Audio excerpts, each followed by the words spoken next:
ఇక సీనియర్ రాజకీయ నాయకుడు చేకొండి హరిరామ జోగియా రైటింగ్ ప్రాక్టీస్ చేస్తున్నారు. ఆయన తాజాగా మరో లేఖ రాసి పారేశారు. తరచుగా పవన్ కళ్యాణ్ ఉద్దేశించి లేఖలు రాస్తూ వస్తున్న జోగయ్య ఆ పరంపరలో భాగంగా చక్కటి దస్తూరితో మరో లేఖ రాశారు. టీడీపీ జనసేన కూటమిలో అసలు పవన్ కళ్యాణ్ స్థానం ఏంటో క్లారిటీ ఇవ్వాలని తాజా లేఖలో ఆయన డిమాండ్ చేశారు. టీడీపీ జనసేనల ఉమ్మడి సభా వేదికపై ఈ అంశంపై క్లారిటీ ఇవ్వకపోతే ఫిబ్రవరి 29న తాను కీలక నిర్ణయం తీసుకుంటానని చేకొండి అల్టిమేటం జారీ చేశారు. టీడీపీ జనసేనలు పొత్తు పెట్టుకోవాలని ఆలోచన చేస్తున్నప్పుడే చేగొండి హరిరామ జోగయ్య అల్మరాలోంచి దుమ్ము పట్టిన తన లెటర్ ప్యాడ్ తీసి ఓ లెటర్ రాశారు. బడుగులకు రాజ్యాధికారం దక్కాలంటే పొత్తులో జనసేనకు గౌరవప్రదమైన వాటా తీసుకోవాలని అప్పట్లో సూచించారు. ఆ తరువాత తన రాత ముత్యాల కోవలో ఉందని ఎవరో పొగడ్డంతో మరో లెటర్ రాశారు. ఆ లేఖలో చంద్రబాబుతో పొత్తు పెట్టుకుంటే జనసేన కనీసంలో కనీసం 60 స్థానాల్లో పోటీ చేయాలని షరతు విధించారు. దానికి పవన్ కళ్యాణ్ స్పందిస్తూ 60 కాకపోయినా 50 స్థానాలకు తగ్గకుండా పోటీ చేసేలా చూస్తామని బదులిచ్చారని జోగయ్య అప్పట్లోనే బాహాటంగా చెప్పారు. ఆ తరువాత టీడీపీ వర్గాల నుండి లీకైన సమాచారం మేరకు జనసేన 35 సీట్ల కోసం పట్టుబడుతోంటే తెలుగుదేశం అధినేత చంద్రబాబు 27 స్థానాలు ఇస్తామని చెప్పినట్లు వార్తలు వచ్చాయి. అప్పుడు జోగయ్య మళ్లీ పెంతీసి మరో లెటర్ రాశారు. కనీసం 50 స్థానాలకు తగ్గొద్దని పవన్ కళ్యాణ్ను హెచ్చరించారు. ఆ పొత్తు కూడా పవన్ కు సీఎం పదవి ఇస్తామని చంద్రబాబు చేతనే చెప్పించాలని కూడా సలహా ఇచ్చారు చేగొండి. ఆయన అలా లెటర్ రాయడంతో పవన్ 40 స్థానాలు తగ్గకుండా సీట్లు సంపాదిస్తామన్నారు.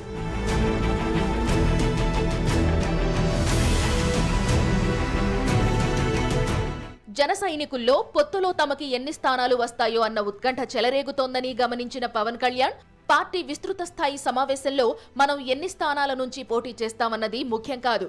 నేను ఏ నిర్ణయం తీసుకున్నా మీరు దానికి కట్టుబడి ఉండాల్సిందే. ఎక్కువ సీట్లు కావాలని అడిగేవారు టీడీపీ జనసేనల మధ్య చిచ్చురేపాలన్న వైఎస్ఆర్ కాంగ్రెస్ పార్టీకి కోవటుల కిందే లెక్క అని చిత్రవిచిత్రమైన వ్యాఖ్య చేశారు పవన్ కళ్యాణ్. దాంతో జన సైనికులు కూడా ఏమనాలో అర్థం కాక జుట్టు పీక్కున్నారు. ఈ క్రమంలో చంద్రబాబు నాయుడు బీజేపీ పొత్తు కోసం విశ్వ ప్రయత్నాలు చేసినా లాభం లేకపోవడంతో తీవ్ర అసహనంలోనే టీడీపీ జనసేనల తొలి జాబితా ప్రకటించేందుకు పవన్ తో కలిసి ప్రెస్ మీట్ పెట్టారు. టీడీపీ పోటీ చేయబోయే 94 స్థానాలు, జనసేన పోటీ చేసే వాటిలో 5 స్థానాలను ఇద్దరూ కలిసి ప్రకటించారు. జనసేనకు మొత్తం మీద 24 అసెంబ్లీ స్థానాలు ఇస్తున్నామని చంద్రబాబు పవన్ సాక్షిగా చెప్పారు. దానికి పవన్ తలూపారు.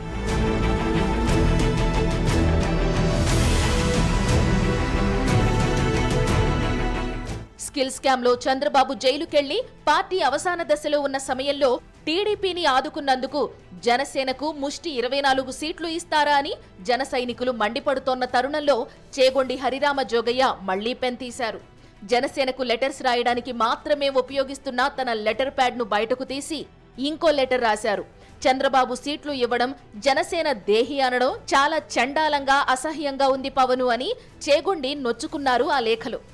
ఏంటిది పవన్, జనసేనకు 24 సీట్లకు మించి సీన్ లేదా? అంతకు మించి గెలిచే సత్తా లేదా? ఇన్ని తక్కువ సీట్లు విదిలిస్తే నువ్వెలా ఊరుకున్నావు? ఇంకా ఎందుకు టీడీపీతో కలిసున్నావంటూ నిప్పులు చెరిగారు చేగొండి హరిరామ జోగయ్య.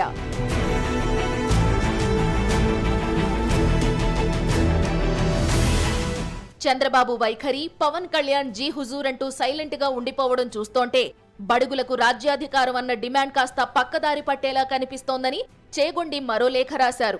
అట్టడుగు వర్గాల భవిత ఏంటో తేల్చాలంటూ పవన్ కళ్యాణ్ ను డిమాండ్ చేశారు. తాడేపల్లిగూడెంలో నిర్వహించనున్న టీడీపీ జనసేన ఉమ్మడి సభలో దీనిపై స్పష్టత ఇవ్వాలని ఆయన పట్టుబట్టారు. ఆ రోజు కూడా బాబు కానీ పవన్ కానీ క్లారిటీ ఇవ్వకపోతే తాను సంచలన నిర్ణయం తీసుకోక తప్పదని హెచ్చరించారు చేగొండి. మొదట్లో చేగొండిని లైట్ తీసుకుంటూ వచ్చిన జన సైనికులు ఇప్పుడు ఆయన చెప్పిందే కరెక్ట్ అన్న భావనకు వచ్చారు. జనసేనను అవమానించేలా 24 సీట్లు ఇవ్వడమే కాదు, జనసేనకు బలం ఉన్న నియోజకవర్గాలను జనసేనకు కాకుండా టీడీపీకి ఏకపక్షంగా ఇచ్చుకుంటూ పోతున్నారు చంద్రబాబు నాయుడు. దీంతో జన సైనికుల్లో తీవ్ర అసంతృప్తి రాజుకుంటోంది.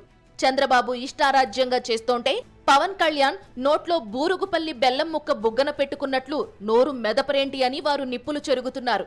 జనసేన స్థానాల్లో టీడీపీ అభ్యర్థులను నిలబెడితే వారిని తామే ఓడిస్తామని జన సైనికులు శపథం చేస్తున్నారు. ఇటు జన సైనికులకు సర్ది చెప్పలేక, అటు చేగొండి ప్రశ్నలకు సమాధానం ఇవ్వలేక, మరోవైపు చంద్రబాబు నాయుడికి ఎదురు తిరగలేక కనిపించని శత్రువుతో పవన్ కళ్యాణ్ యుద్ధాలు చేయాల్సి వస్తోందని ఆయన అనుచరులు సినిమాటిక్ భాషలో సెటైర్లు వేస్తున్నారు.